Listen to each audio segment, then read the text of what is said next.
Professor Nasser, suba na jangada. Tudo bem? Olha meu amigo Nasser. Eita, tá ruim a câmera dele, hein? O Nasser, que é não só um dos maiores intelectuais de relações internacionais do Brasil, os maiores especialistas em geopolítica, como tem a maior qualidade que um ser humano pode ter, Sinari Plínio. É santista. Santista. Isso a gente discorda, viu, professor?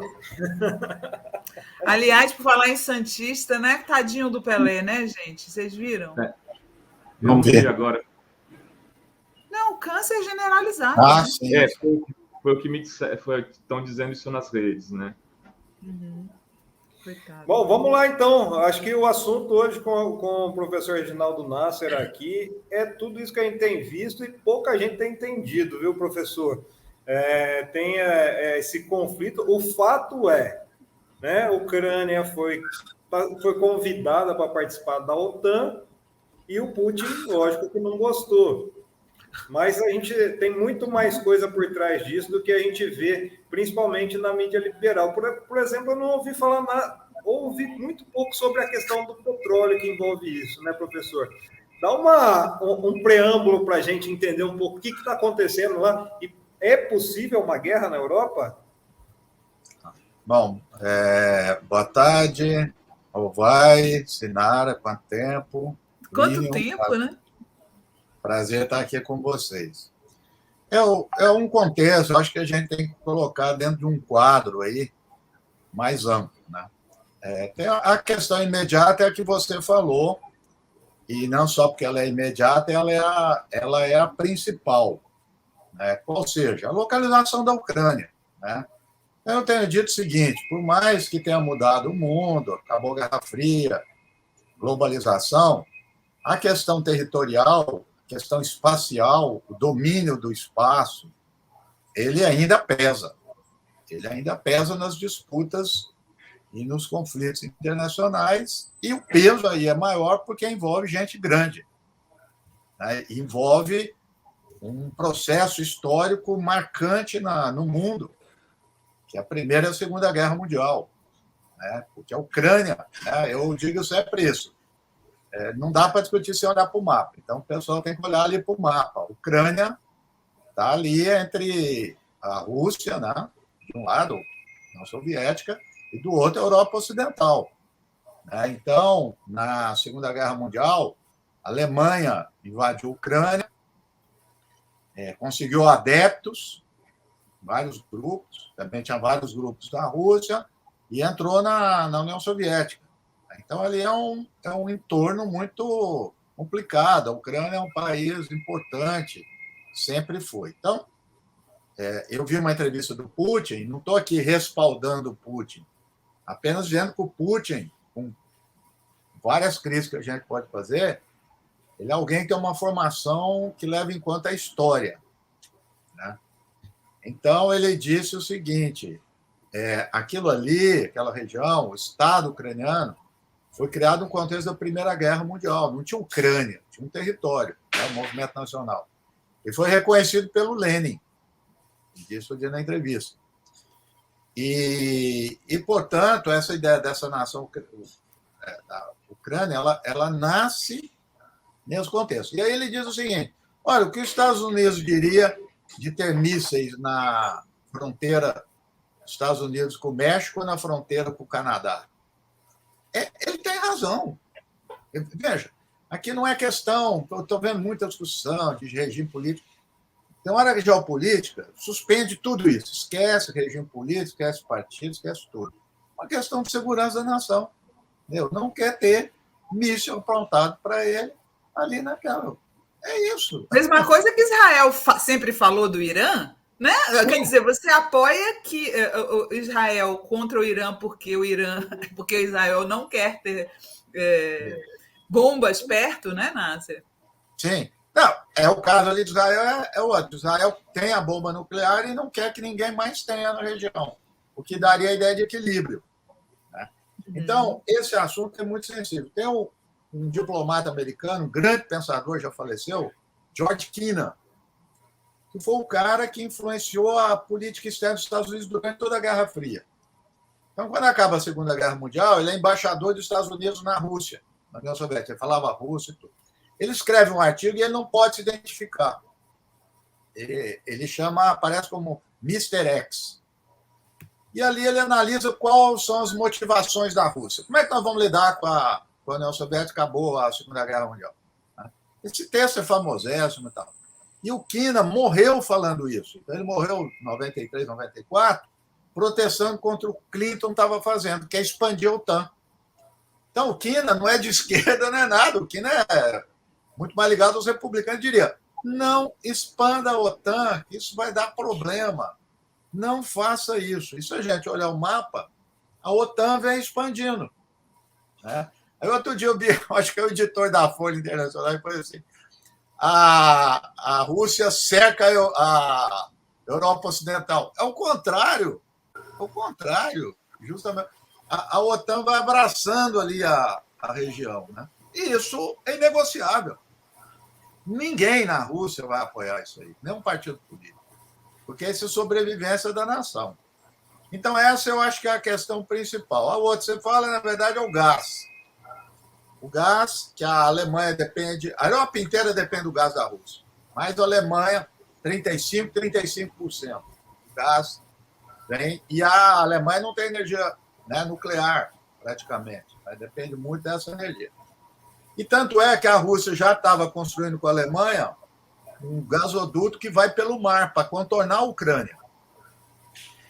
E a Ucrânia, inclusive, ganha dinheiro com isso, passar lá dentro dela. Entendeu? Ela ganha, ela paga. Então, essa questão do gás coloca e faz com que a Alemanha seja o lado mais ponderado da Alemanha Ocidental.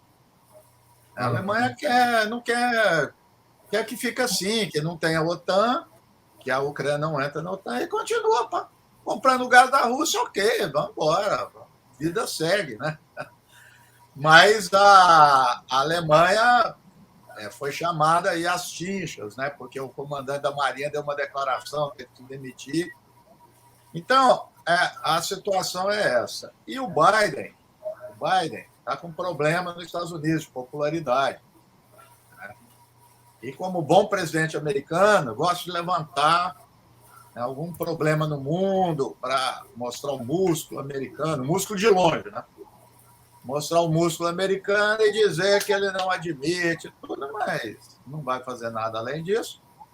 E agora, o que pode ocorrer é igual a 2014, né?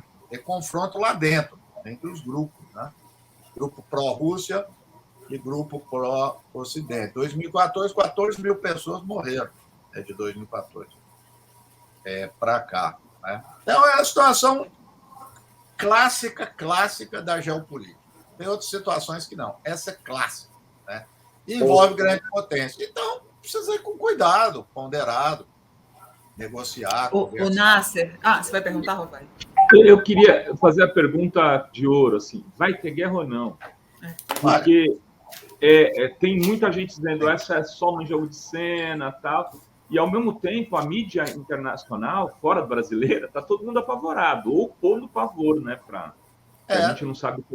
Antes do professor responder, só um minutinho, professor, agradecer ao Rogério Leão, novo membro por aqui, também a Márcia Borges da Fonseca, falando que é esperada sim, o Fala Rovai, sempre, viu, Rovai? Aqui, responsabilidade, muita habilidade, pedindo aí que os webinários sejam liberados, depois a gente pode até conversar sobre isso, porque a gente já tem bastante conteúdo. Aliás, é uma aula que a gente está tendo aqui, né? Obrigado, Miriam Teixeira, novo membro. E aqui, inclusive, acho que já responde ali, o Celso Rico falando aqui, obrigado pelo superchat, é meu ingresso para a aula do excelente professor Reginaldo Nasser. É uma aula, né? Mas vamos lá. Vai ter Pode pagar ingresso à vontade aí, que quem ficar não tem problema. Depois eu tomo uma cerveja com o Nasser aí para comemorar os ingressos. Fala, Nasser. Isso aí. Não, tem uma... Eu não canso de repetir, sou obrigado a repetir de novo, foi sensacional. O filósofo Raymond Aron, grande estudioso da política internacional, na década de 60 ele diz: paz impossível, guerra improvável. A paz é impossível. Eu dizia isso na Guerra Fria, mas eu diria agora também. A paz é impossível no sentido de disputa. Vai ter disputa. Então, entre os grandes, principalmente. Agora, quando a guerra, veja, ele não pôs impossível, ele falou improvável. Né? Uma é possibilidade, outra. A guerra é improvável porque, veja, a última guerra que teve de grande potência foi a Segunda Guerra Mundial. E acrescente a isso, que não tinha na época, arma nuclear. Então, ninguém vai cometer suicídio coletivo. Então, a probabilidade é mínima. Agora, tem uma guerra que se convencionou chamar na Guerra Fria, em inglês, proxy wars, guerra patrocinada. É o que eu disse. Tem grupos armados importantes que são apoiados pela Rússia. Tem grupos apoiados pelos Estados Unidos e o Ocidente. Foram eles que entraram em confronto. Por quê? Não tem como ter confronto de grande potência. Nenhum lugar nenhum do mundo teve, vai ter na Ucrânia. Não teve na Síria, não teve na Líbia, não teve lugar nenhum do mundo. Eles não vão entrar em confronto, de forma alguma. Né? Então, agora o Boris Johnson, eu vi a declaração e disse aqui, olha, vamos resistir, os ucranianos vão lutar bravamente. Né? Manda em inglês lá, que eu quero ver, ele cai no dia seguinte. Ele cai no dia seguinte, porque é bom ficar falando longe, né? Quem vai enfrentar o exército russo lá? Ninguém. Ninguém vai enfrentar o exército russo. Os Estados Unidos vai colocar gente lá. Acabou de sair lá do Afeganistão, mandaram eles embora.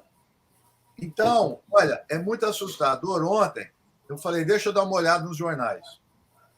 Washington Post, New York Times. Li todas as matérias. Eu comecei a colocar Ctrl-L para buscar o que a Ucrânia fala. Não tem. Se alguém achar aí. Eu procurei hoje de manhã. O que o presidente da Ucrânia fala? Porque está envolvendo ele. Não sei. Aí os Estados Unidos fala por ele. É fantástico. A Ucrânia não quer. Ué, deixa a Ucrânia falar. Né? Claro. E os Estados Unidos é fantástico. Ele diz que quer preservar a soberania da Ucrânia falando em nome da Ucrânia. Entendeu? Então, os ucranianos não vão querer. Fora uns grupos radicais lá, ninguém vai querer isso. Ninguém quer. Não quero saber de base militar aqui dentro. Isso é uma pesquisa do ano passado. Nesse item, 75%. Qualquer base. Nós não queremos gente aqui dentro porque chama conflito. Entendeu? Então, na verdade, é o seguinte, eles não estão sendo ouvidos. Ninguém está olhando para ele. A mídia, né, a mídia americana repete o que o governo americano fala e a nossa aqui, a grande mídia, repete eles lá. Né? E esquece o bom senso. E eu estou dizendo isso. Eu procurei hoje de manhã desesperadamente o que o presidente, o Zelensky, está falando. Nada. Ninguém fala. O Jefferson Fontoura, inclusive, está falando aqui, moro na Ucrânia e a situação aqui está muito tensa, que está nos acompanhando aqui. Agradecer aqui também a Márcia Lape Silva, não perco nunca o Fala Vai, e já passando aí para assinar o Ludgleidson Fernandes de Araújo e toda solidariedade à nossa Sinara pelos ataques do PCO. Somos todos Sinara, Lula presidente 13. Ludgleidson, obrigada aí pela solidariedade, amigo, mas vou dizer uma coisa para você, PCO não existe. Esse pessoal não existe, gente, nem liga para eles. Nasser, eu queria fazer uma pergunta. Só um parênteses. O Jefferson manda um e-mail para adriana@revistafona.com.br. De repente, você estando na Ucrânia, se você topar, entra aqui uns 10 minutos. Ótimo. Se não hoje, outro dia, a gente convida junto com o Nasser. Vamos, porque é legal ter um brasileiro lá que pode falar. Sinara, desculpa. Não, eu ia só perguntar para o Nasser, que eu vi umas análises falando que os democratas estão bravos com a Nancy Pelosi, né? Perguntando se ela é insana, porque eles estão pensando em mandar dinheiro para a Ucrânia, né? 500 milhões de dólares lá para a Ucrânia, e aí os democratas estão dizendo que ela é doida. Não é bem doida, né? Assim, eu acho como eu disse, tem uma tradição. Né? Se você olhar os anos 90, e porque eu estou lembrando toda hora dos anos 90, são os anos Clinton, e essa turma que está aí dos democratas são turma do Clinton, do Bill e da mulher. Então, eles pensam assim, eles pensam essa ideia de expandir a influência americana em todo o leste europeu. Isso é um princípio dentro do Partido Democrata, não é assim uma coisa pontual. Entendeu? Então, e a época, por isso que eu estou dizendo, o George Kennan, que era ligado mais aos republicanos, dizendo, não façam isso. Não façam isso. Então, é uma ideia liberal americana, de expandir influência, de expandir e mandar dinheiro. E isso eu falo sempre o seguinte, ninguém, nem Rússia, nem China, tem a motivação e a disposição de recursos para investir nesse estilo americano de expandir a hegemonia. Os americanos fazem isso. Eles fazem, a gente sabe que eles e tem muito dinheiro para fazer isso. Então, eles têm essa ideia. Eles querem ganhar o leste europeu.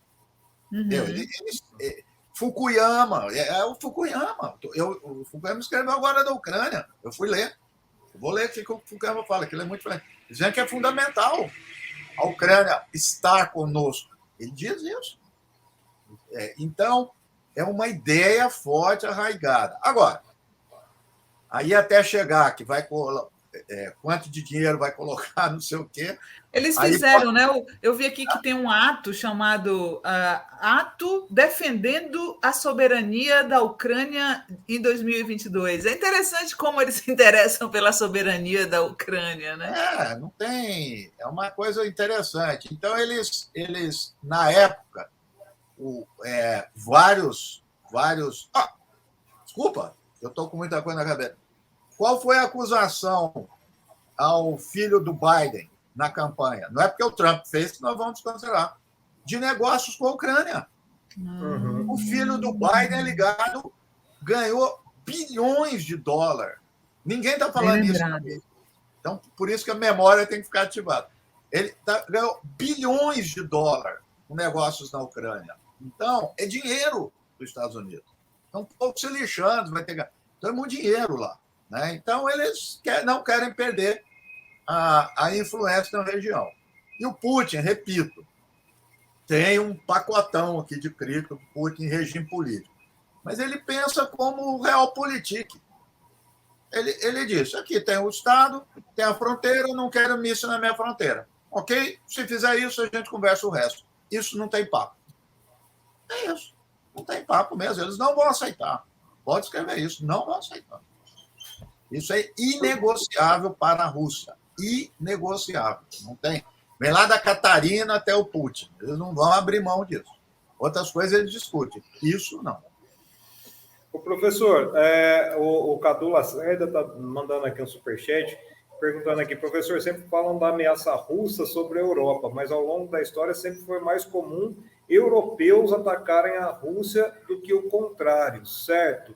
E eu queria saber sua opinião também sobre a entrada da China nisso aí, né? A China hoje, o senhor falou da China e a China deu uma declaração pró-Rússia, né? Falando que o Putin tem razão em falar sobre a questão da segurança, as aspas aqui, as preocupações razoáveis de segurança da Rússia devem ser levadas a sério e resolvidas. A segurança regional não pode ser garantida pelo fortalecimento ou, inclusive, expansão dos blocos militares. Bem o que você disse no começo da entrevista, né, professor?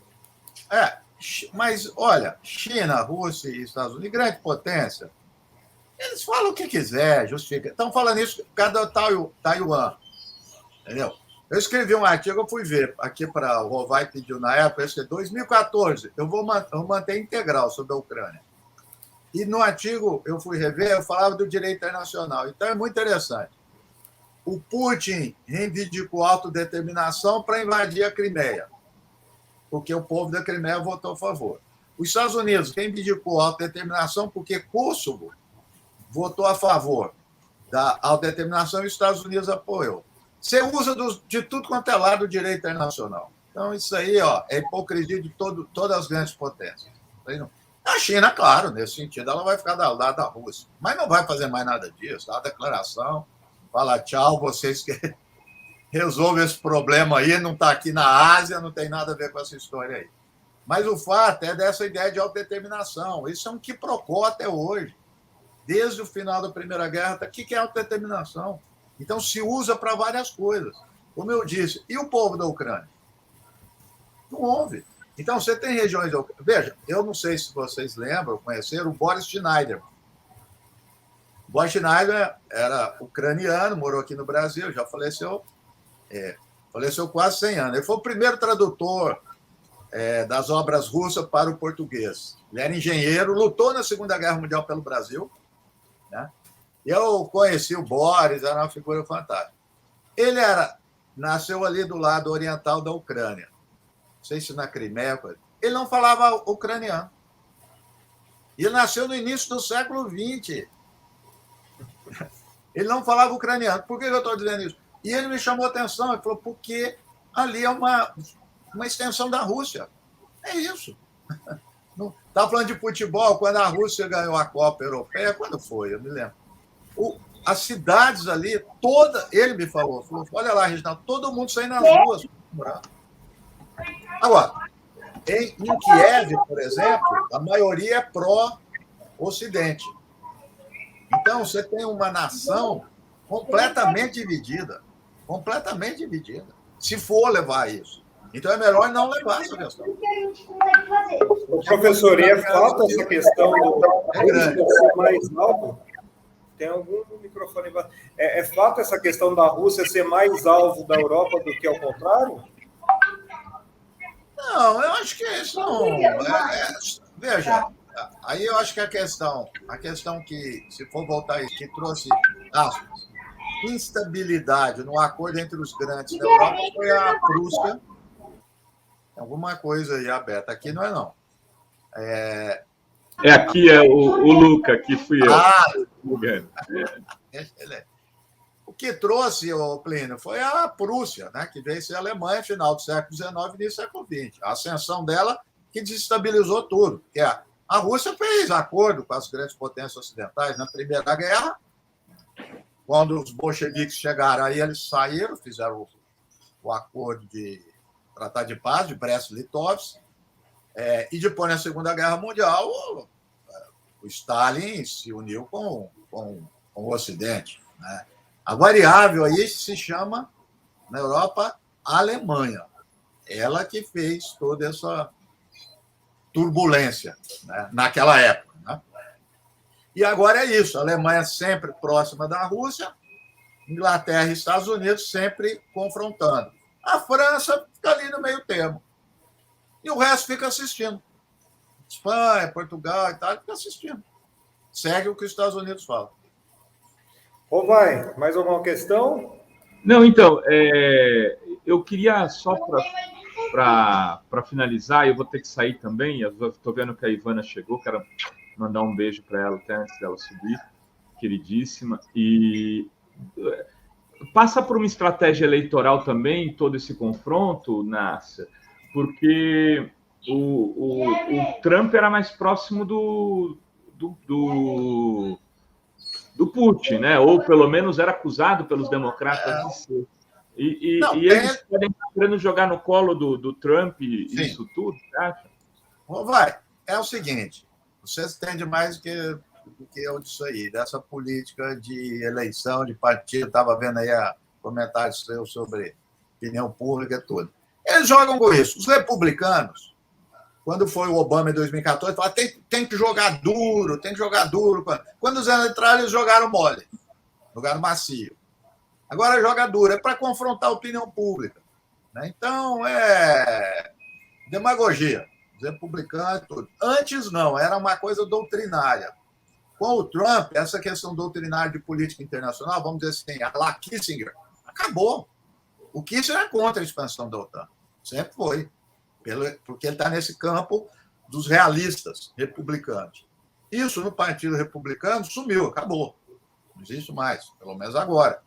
Então, eles ficam fazendo esse joguinho eleitoral, porque estão vendo que o Biden está no pior momento, e o Biden, por sua vez, quer fazer esse jogo para realçar, né, o poderio americano. O Biden está lembrando muito o Jimmy Carter, né? Porque nós ficamos gostando do Jimmy Carter quando ele saiu da presidência.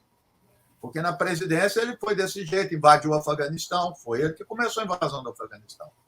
Fez uma série de atrapalhadas, mesmo sem falar de direitos humanos, queria mostrar força. Então, essa é uma ambiguidade muito forte dos democratas em política internacional, né? Muito bem, professor Reginaldo Nasser, quero agradecer enormemente os esclarecimentos aqui. Fica todo mundo perdido nesses assuntos um pouco, é tão intrincado o jogo, né, professor? Mas quero agradecer enormemente aí, senhor. Parece que fica tão fácil com o Nasser então, falando. Mas a imprensa faz de propósito, né? Uma coisa muito complexa. Aí, no meio do complexo, eles jogam umas verdades absolutas. Aí fica todo mundo discutindo e esquece com a causa. Então, agora estou discutindo regime democrático. Não, eu vi um analista, colega de profissão meu no UOL, dizendo o seguinte: o Bolsonaro vai para a Rússia, ele vai estar mais próximo da Rússia porque ele tem ideologia semelhante ao Putin. Oi? O que é isso que esse cara está falando, gente? Professor de Relações Internacionais. Pelo amor de Deus. Então, é isso que complica. Aí você já começa a discutir. Bolsonaro não conta, zero nisso. Zero. Eu acho que até negativo. Entendeu? Zero. O que ele falar não tem importância. Então, ele não tem nem variável para discutir Bolsonaro nisso. Rússia vai implicar com o Bolsonaro. Então, esse pessoal fala muita bobagem. Tem um superchat do Cadu Lacerda, eu não entendi muito bem, mas ele fala 19, Napoleão, e a Guerra da Crimeia, Afeganistão. Eu perdi aqui, talvez, o... Sim, o Napoleão fez... O que a Alemanha fez no final do século XIX, o Napoleão fez antes. Começou a expandir poder. Sim, é isso que eu estou dizendo. Toda nação dentro da Europa que não quer participar do equilíbrio de poder, ela causa instabilidade. Então veio o Napoleão, depois veio o Bismarck com a Prússia. Foi isso que causou instabilidade entre os grandes. Né? Então a ideia dos grandes, até o doutorado do Kissinger, é sobre Viena, que é um conceito entre os grandes. Então o Kissinger diz, se esses grandes não tiverem equilíbrio, a coisa vai mal. É perigo, porque dá guerra mundial. Então, é isso. Quer dizer, qualquer grande que sai fora do tom, dentro da Europa, causa problema. É nesse sentido. Então, eu disse que não é de ser um país ou outro. É ideologia e a ideia internacional que esse país tem. Como eu disse, a Rússia fez o Tratado de Paz com a Alemanha, em Brest-Litovsk. Lançou a ideia dizendo, não vamos nos meter em guerra imperialista. E saiu fora, porque os bolcheviques chegaram ao poder. Então, mudou nesse sentido ali, aquele momento. Obrigado, professor, mais uma vez, pela participação. A gente fica em contato aí. Um abraço a todo mundo. Valeu, Nasser.